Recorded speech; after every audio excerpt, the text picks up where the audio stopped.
Well, Amanda in the film is Army infantry. She has a Purple Heart from being wounded in action from an IED explosion. It's traumatic because everyone else died except for her, and so there's survival guilt. There's also the ongoing trauma that lives with her.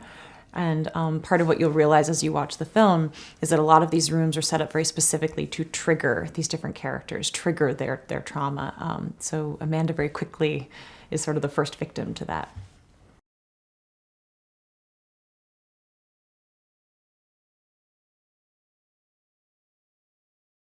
I really love all the actors on this movie. I mean, I didn't get to know a lot of the sort of supporting cast very much, but of the six of us that sort of go from beginning to end, everyone's just really cool and fun, and we all have very different styles and ways that we work, but we also knew how to respect one another and not get in each other's way, and I mean, that's really all you can ask.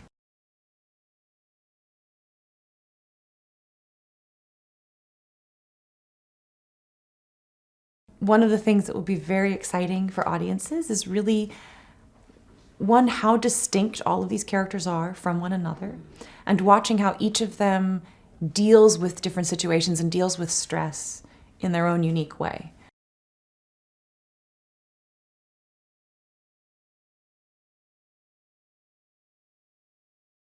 I can't think of a time where you get to see all these psychological elements. And what's really, really cool about it is there's no, it's literally a mind game the entire time. You have to be using your brain when you're in each one of these rooms. And the minute you don't is every minute you don't use it is the minute that's a closer minute, to losing your life. It's a minute you're losing to them, because ultimately the people who have locked us in here, like, they want us to run out of time. They want us to die one by one. And so you're constantly trying to figure out what's right, what's wrong, where you can step, where you can't step, what's actually the way out versus what's not the way out, and it's just a distraction. And in that, you get to see each of these characters kind of go back to almost just instinct, just survival instinct, what it means to survive and how they're each going to survive, whether that is as a group, whether it's alliances and some people decide to work together and some don't.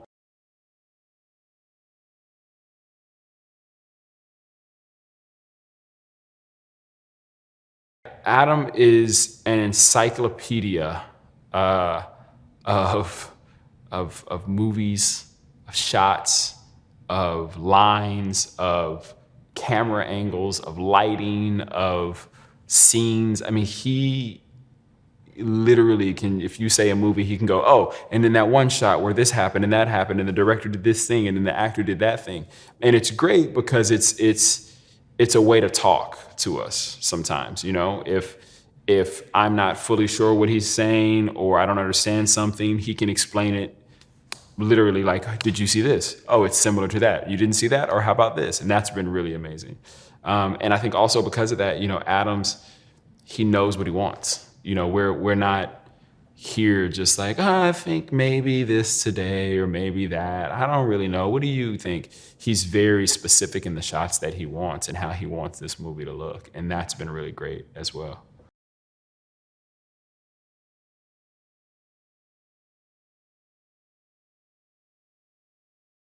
Audiences are going to be really excited because obviously the escape room thing is such a phenomenon right now. Like, people love going to them and love doing them with their friends. It's also a cool night out, right? Like, you get to go be with your friends and do something together as opposed to just sit at a bar, which is also great. But now you get to sit in an upside down bar and figure out how to get out of here before the room kills you.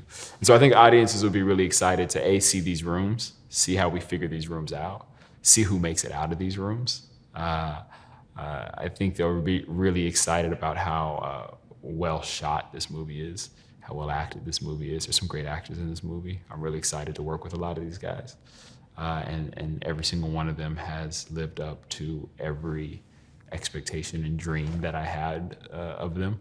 And we had fun. And hopefully that's what comes across in the screen, is people see that like we had a great time making this movie.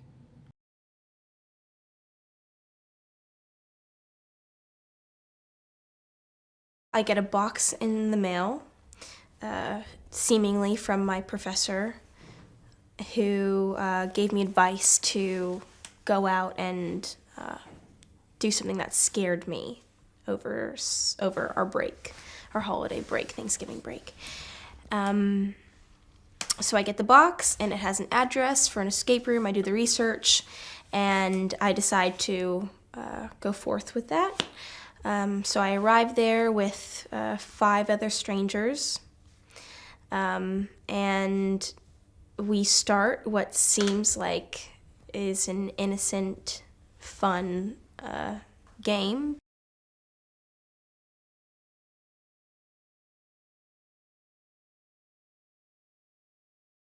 Everybody in this cast is super talented and super invested and very smart, and there's not one person who is weak in this cast because we all bring something different and have thought about our characters and about the script a lot before we came, and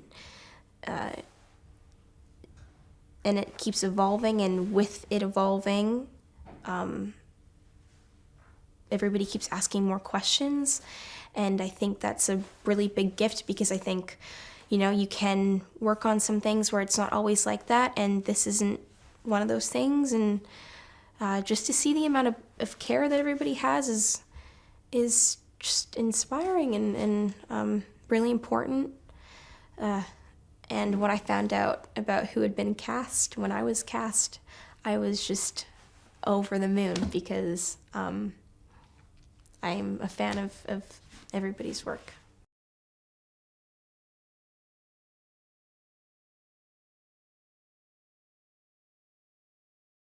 I think the best thing about watching this movie for people will be seeing the set design, seeing the cinematography. Mark Spicer, who is our DP, is just out of this world, and what he has created with these beautiful sets is unlike anything in this genre, completely.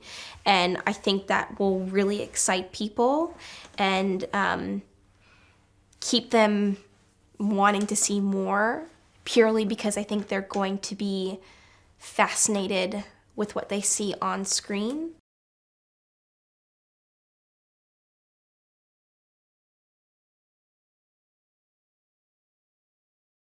He's got great enthusiasm for what we're doing, and I feel like Adam, as a director, really sort of is bringing elements of horror into this kind of otherwise psychological thriller type movie, which I think can kind of go hand in hand really well. The idea that we're going through a lot of emotional tumult in this movie, as well as the sort of like what's around the corner element of the movie can play well together.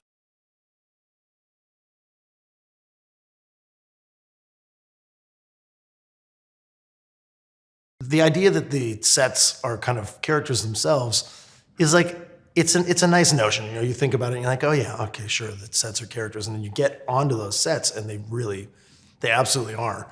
We live in these rooms for a long time as actors. I mean, the ice room we were in for 2 weeks, over 2 weeks. So you become very intimate with the space and with the sort of elements at play in there. And it really does take on a life of its own.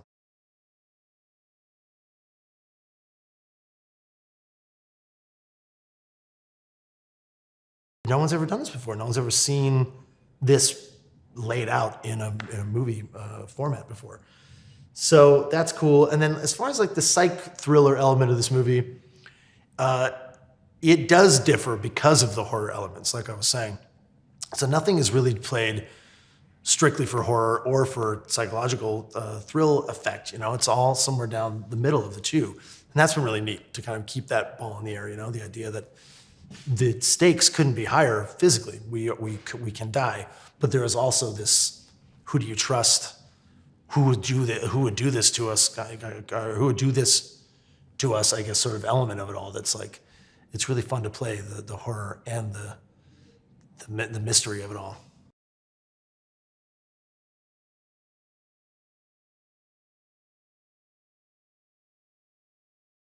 Working with the other cast has been great. Everybody has brought their own different flavor to the table.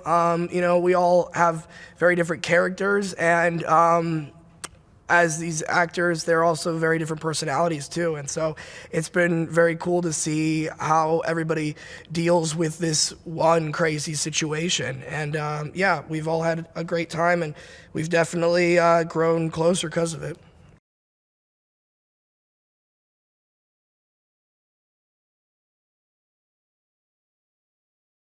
Adam's been very detail-oriented with everything that we've been doing, you know, setting up the right precise shots to make it, you know, all the more rich and flavorful. And yeah, bringing a new cinematography spin for each room, I think has been very interesting. And yeah, you know, he's been a ringleader.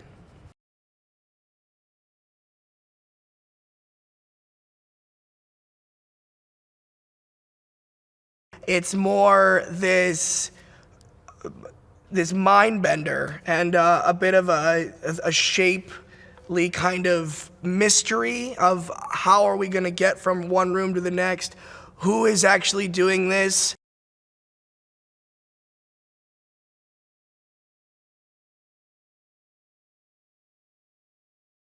Really, it's about the games. I think it's really cool that it's kind of based around a game, and it's based around puzzles and based around psychological manipulation of these characters. And I think the way it blends both that traditional horror kind of storyline with this more psychological storyline, combining it with the beautiful sets and the visual stunning aspects of it, I think is what kind of sets it apart.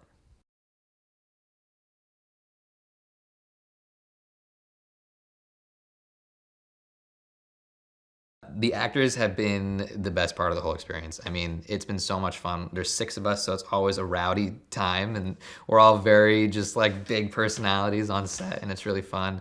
But for me, it's been really special because I'm fairly new, I'm younger, and working with some of these actors like Jay Ellis and Deborah Ann Woll and Tyler Labine, you know, they've been doing this for so long that just watching them has been a really cool learning experience for me. And just seeing how they interact with the crew and with each other and with the script, I think I've learned a lot, which has been a really special experience for me.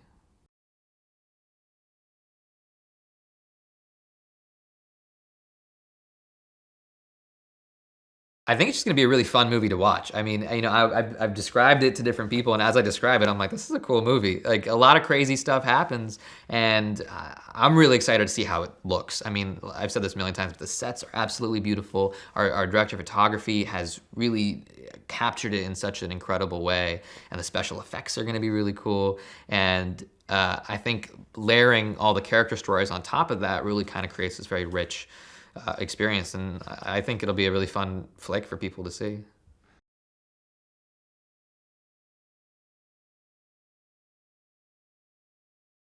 Along the way, original films, Ori Marmor and Neil Moritz, I mean, they always said, you know, like, let's really try to elevate the genre and infuse a movie like this that has great visuals, but with like great psychology too. And so whether it's the ice room, whether it's the billiard room, tile room, you know, each of these rooms represents the psychological machinations and really the trauma of each character. And yeah, it's come a long way from early development straight through production. And then, by the way, in post, it'll be rewritten again. And so everybody's been firing on all cylinders, and it's been fantastic.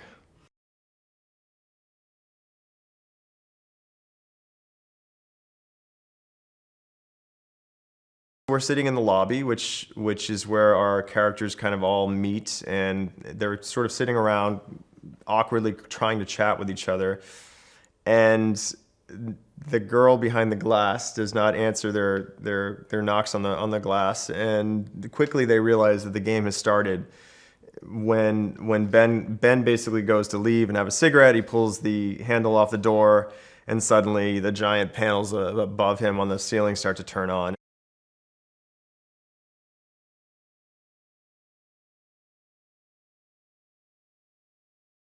the good escape rooms are really cinematic, and you go into a Cold War bunker and you're rooting through, you know, a CIA dossiers, and you're opening maps, and you hit a button, and suddenly another projector that was hidden turns on a blue light, and suddenly you see a map. And so they're really well art directed, and so I saw the potential for a really visual film in that capacity, and then the idea of strangers being thrust into this crazy environment and having to work together, and we don't quite know why they're why they're brought together, was a really cool idea.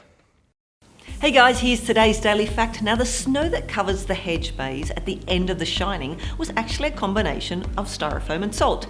In fact, to effectively blanket the hedge maze, over 900 tons of the stuff had to be dumped on set.